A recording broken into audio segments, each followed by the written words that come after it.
Hola, buenas tardes a todos. Aquí estamos en el estudio Impulso Sur en Osorno con Ángel Cabrera, el presidente del Frente Amplio, en el primer episodio, presidente regional, perdón, del Frente Amplio, en el primer episodio de Jara TV Osorno, el cual va a ser un podcast que vamos a llevar a cabo durante la duración de la campaña de la candidata a presidenta Janet Jara. Mi nombre es Marga, yo soy parte de la Comisión de Comunicaciones del Comando por Janet Jara en Osorno. Entonces, no sé si tú te quieres presentar y explicar un poquito tu trayectoria y después nos vamos a enfocar en el programa de gobierno que se lanzó a principios de semana. Bueno, ya se había lanzado, pero ahora tiene las propuestas añadidas. Y vamos a ir ahí desmenuzando algunos puntos del primer eje del programa, que es el eje que se enfoca en medidas económicas. Gracias, Marga, por esa presentación tan generosa. Efectivamente, todo lo que has dicho es cierto. Mi nombre es Ángel Cabrera, soy presidente regional del Frente Amplio. Soy además abogado dedicado al tema laboral, abogado laboralista, asesor sindical, entre otras materias que hago en mi vida general. Muy contento de estar en este primer episodio del podcast, muy contento también de estar apoyando a nuestra candidata Janet Jara, presidenta, y también me parece súper interesante, yo considero comenzar a hablar de temas tan importantes como son el crecimiento económico, el empleo, la inclusión, y sobre todo enfocado en una región y en una provincia, como es la provincia de Osorno, donde se necesitan con urgencia tantas medidas, ¿no? ¿Podrías empezar por explicarnos, porque el programa tiene muchísimos puntos, muchísimas medidas, si uno se las mira, están todas agrupadas por temáticas, entonces es bastante fácil mirarlas todas, pero en realidad son muchas. Muchísimas, sí. Muchísimas, lo cual es bueno saber que hay medidas concretas, bastante concretas para abordar temáticas y problemáticas que el país está viendo en este momento. Sí. Entonces, si pudieras empezar tal vez por la parte de cómo cambiaría esta propuesta, o cuáles son las propuestas de este programa en términos laborales, de empleo justo, de empleo digno, y cuál era el nombre exacto, porque era bastante interesante cómo estaba puesto. Bueno, hay, digamos, en general varias cosas que yo creo que son interesantes conversar. Fíjate lo primero, ¿por qué hay tantas medidas en materia económica y de empleo en nuestro país? Bueno, primero la candidata, Janet Jara, fue ministra del Trabajo y Previsión Social, antes fue subsecretaria de Previsión Social, y por cierto estuvo durante casi 4 años enfocada en sacar adelante al país después de un proceso de pandemia donde se perdieron cientos de miles de empleos en nuestro país. Principalmente muchas hombres de avanzada edad, sobre los 50 años, ni siquiera tan avanzada edad, mediana edad diría yo para nuestros tiempos, y mujeres que perdieron su empleo por distintas razones, pero principalmente muchas de ellas porque en ese entonces, Marga, como tú te acordarás, cerraron los colegios, cerraron las escuelas, y obviamente alguien se tenía que hacer cargo del cuidado de los niños, las niñas, adolescentes en las casas. Generalmente en nuestra cultura, en nuestra tradición de país en el que vivimos, generalmente las labores de cuidado se las llevan a las mujeres. Cuestión que, aunque no aprobemos, obviamente es una realidad, y esa es una de las cuestiones que generó en el fondo la pérdida de empleo tan importante en ese entonces en mujeres respecto de hombres. Cada 4 empleos que se perdían en pandemia, 1 era de hombres y 3 eran de mujeres. Por cierto, ella impulsó muy fuertemente varias políticas públicas en su momento como ministra que fueron tendientes a recuperar esos empleos. Al contrario de lo que está diciendo la ultraderecha hoy día, que se generó más desempleo en su época como ministra, lo que es tremendamente falso, porque lo que sí ocurrió fue que llegó más gente a trabajar, se integró más gente a querer buscar empleo, y eso es aumento de la fuerza de trabajo. Entonces, cuando se mide la tasa de desempleo, técnicamente, y para no latear a nadie que nos esté escuchando, lo que se hace simplemente es determinar cuánta gente está buscando empleo versus cuánta gente está empleada. Y ahí se saca el porcentaje de la tasa de desempleo. No solamente se crearon cientos de miles de empleos mientras ella fue ministra, sino que también, por cierto, aumentó la fuerza de trabajo, lo que también es una buena noticia. Hay mucha gente, mucha más gente que quiere salir a trabajar hoy día. Obviamente, aumentar el crecimiento del país implica también que mucha gente quiera dedicarse a actividades remuneradas, y por lo tanto estamos en un periodo, yo diría, muy fructífero para Chile en ese sentido. Lo que necesitamos es aumentar la inversión y otro tipo de materia. Y ahí, solamente para terminar, dos cosas muy importantes. El eje en materia de empleo y crecimiento económico de la candidata, y sobre todo el programa de gobierno, que es muy interesante, aumentar el 30% de la inversión respecto al Producto Interno Bruto. Eso implica dar un salto cuantitativo en materia económica respecto a la inversión en nuestro país. ¿Cómo se logra eso? Primero, lo que plantea es terminar con esta interminable burocracia que existió en el Estado respecto a los permisos sectoriales. Cuando una empresa quiere invertir, tiene que respetar obviamente el medio ambiente, tiene que respetar las normas sanitarias, tiene que respetar las normas laborales, pero por cierto tenemos que entregarle certeza como Estado de que estos son los requisitos que nosotros le vamos a pedir. Usted entre a esta ventanilla única, presente su solicitud, nosotros se la vamos a tramitar como corresponde, respetando la reglamentación obviamente nacional, y va a poder iniciar su emprendimiento sin ningún problema. Eso es muy importante, y de eso se trata en el fondo este mal concepto que ha utilizado la derecha, hablar de permisología como si fuese algo malo. La permisología no es mala, porque en el fondo necesitamos que las empresas obviamente inviertan, pero necesitamos que inviertan con reglas claras y respetando normas mínimas laborales, medioambientales, fitosanitarias, etc.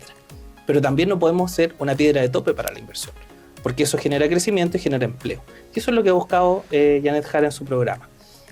En tercer lugar, algo muy importante, el sueldo vital.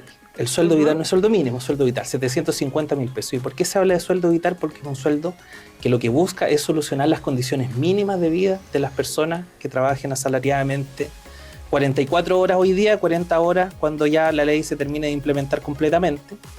Y por último, una cuestión muy importante, la Bolsa Nacional de Empleo. Y aquí voy a lo que tú me preguntabas respecto a cómo impacta en nuestra región, en nuestra provincia.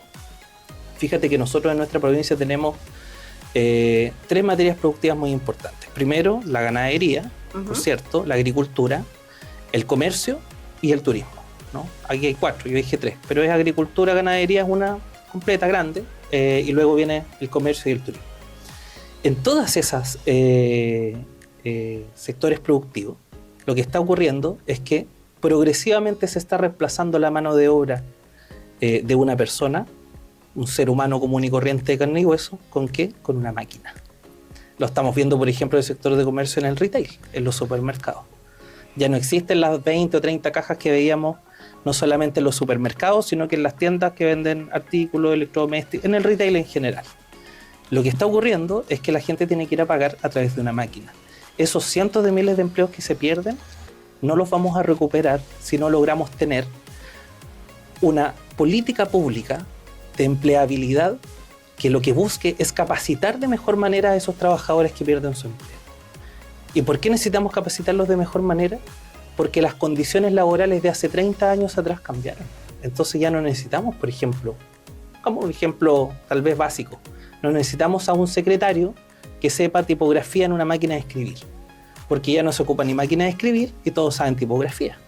Lo que se necesita, por ejemplo, o un operario lechero que sepa lechar una vaca, lo que necesitamos es que sepa operar la máquina que hace la misma función que él cumplía, pero con 200 vacas, por ejemplo. Entonces la automatización y el mundo laboral 4.0 que se llama es una cuestión que es muy importante abordar, muy, muy importante, porque eso es lo que va a generar los empleos del futuro. Y ahí lo que Janet Jara propone, en el fondo, es crear una agencia nacional de empleo, que lo que busca es, primero, generar capacitaciones acorde a la realidad regional o a la realidad provincial que tenemos. ¿Qué sacamos, por ejemplo, con capacitar a personas en temas mineros si no tenemos minas en nuestra provincia? Entonces necesitamos capacitarlos en cuestiones que sean atingentes a nuestra región. Y dentro de todo ese listado hay muchísimas medidas y las hay que son específicas para autonomía regional también y para desarrollar una capacidad económica que responda a las necesidades de la región. Efectivamente, entonces lo que se busca es, primero, determinar en una mesa público-privada, donde esté el sector público, donde esté el sector privado, evidentemente, y preguntarnos y conversar entre todos, oye, ustedes que son empresarios, ¿qué es lo que necesitan para el futuro? ¿Qué tipo de personas están contratando? ¿Cuáles son los perfiles ocupacionales que están demandando en el sector en el que están ustedes trabajando? ¿El sector turismo necesita personas capacitadas en idioma? Por cierto que necesitan. Entonces capacitémoslos en idioma, pero capacitémoslos con pertinencia. Necesita el sector agrícola, por ejemplo, técnicos agrícolas que puedan conocer el riego automatizado con energía solar. Por supuesto que lo necesitan. Entonces capacitémoslos en eso. Porque ya digamos, la industria en general ha cambiado y se está modernizando. Pero necesitamos en ese sentido sentarnos a conversar entre el sector público y privado. A todo esto deberían estar haciendo los gobernadores regionales. Pero como no están haciendo los gobernadores regionales, Janet Jara dice, bueno, yo me voy a poner las manos a la obra en hacer esto, una cuestión que es tremendamente importante. Y luego, después de esa mesa, generar esta Agencia Nacional de Empleo, que lo que busque es hacer conversar a 3 servicios muy importantes. CENSE, que es el Servicio Nacional de Capacitación y Empleo, que capacita y entrega empleabilidad.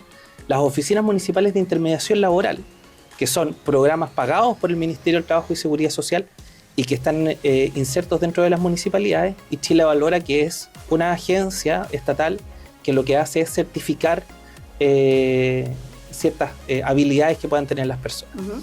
Entonces, en ese sentido, finalmente lo que yo quiero decir es que es un programa totalmente rupturista, moderno, que busca, obviamente, hacer conversar al sector público con el privado, que lo que busca es que se concatene tanto el esfuerzo que hace el Estado a través de sus servicios públicos con el impulso de crecimiento y de emprendimiento que tiene el sector privado. Mediana, pequeña y gran empresa. Y el sueldo vital de 750.000 pesos, obviamente con un apoyo estatal. No hay ningún problema con eso. No se le va a castigar a la pequeña y mediana empresa diciéndole tiene que pagar un poco más. Eso era lo próximo que te iba a preguntar, sí. Así como cuál era tu mensaje, porque a las micro, pequeñas y medianas empresas, sí. Porque ese siempre es un argumento que se pone en la mesa de quién puede permitirse esos sueldos. Pero aquí también en el programa hay que decir que también hay medidas específicas para micro, pequeñas y medianas empresas. Sí. Y para también impulsar a la inversión tanto del sector privado como, bueno, el sector público invierte, pero para invitar a la inversión del sector privado, pero yo creo que ya cubriste bastante de eso.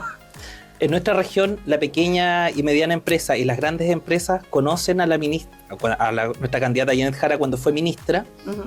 Y saben perfectamente la capacidad de diálogo y las ganas que tiene de que las políticas públicas sean en consenso y que nos pongamos de acuerdo entre todos y todas para sacar adelante ciertos temas. La ley de 40 horas, que fue una de las leyes, digamos, claves de este gobierno, se realiza con un paso previo a la presentación del proyecto de ley que implica sentar al sector privado con el sector público y plantearle a los pequeños y medianos empresarios y a los grandes empresarios cuáles son sus problemas, cuáles son sus temores con respecto a la ley de 40 horas. Muchos dijeron, ¿sabes que a mí no me parece esta cuestión de que se haga de un golpe y porrazo porque la pequeña y mediana empresa va a quebrar? Entonces, ¿qué es lo que propone Janet Jara en su momento? Dice, bueno, hagámoslo con gradualidad. Y por eso es que hoy día no tenemos 40 horas, sino que tenemos 44, y recién en unos años más vamos a ver las 40 horas plenamente implementadas en nuestro país. Y en materia de reforma de pensiones, más de 100 personas se reunieron en la región a conversar respecto a la reforma de pensiones. La mitad de ellas eran empresarios. La otra mitad, por supuesto, personas mayores, adultos mayores, que querían obviamente también plantear sus necesidades, dirigentes sindicales, trabajadores en general, representantes del mundo civil. Pero el 50% de las personas que participaron eran del sector empresarial, eran pequeños, medianos y grandes empresarios, representantes de la CPC, por ejemplo, de gremios empresariales muy grandes. Y en esta región, en Puerto Montt, hace un par de años atrás, se sentaron a conversar y a decir, mira, a mí me parece que el 6% que ustedes como gobierno le están pidiendo a las empresas tiene que ser también gradual. Y por eso es que este año recién se empieza a implementar la reforma de pensiones con un 1% y recién en un tiempo más se va a ir, digamos, aumentando un 6% de forma paulatina y de forma gradual. Entonces, no tienen nada que temer los empresarios respecto a nuestra candidata, porque en el fondo ellos tienen perfectamente claro la capacidad de diálogo y la capacidad de escuchar. Y no solamente de escuchar, sino que además, habiendo escuchado y habiendo tomado sus opiniones, implementarlas en un proyecto de ley y transformarlas además en política pública, que además es muy importante.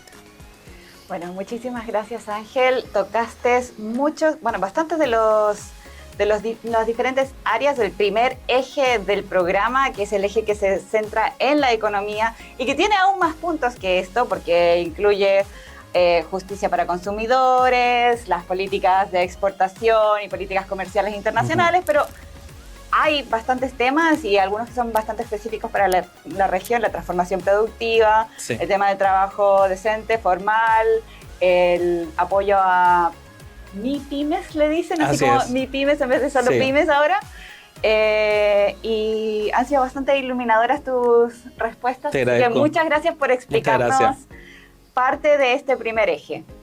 Y volveremos a estar aquí con un nuevo invitado, me imagino. Con un nuevo invitado, mirando, mirando otras partes del programa la próxima semana.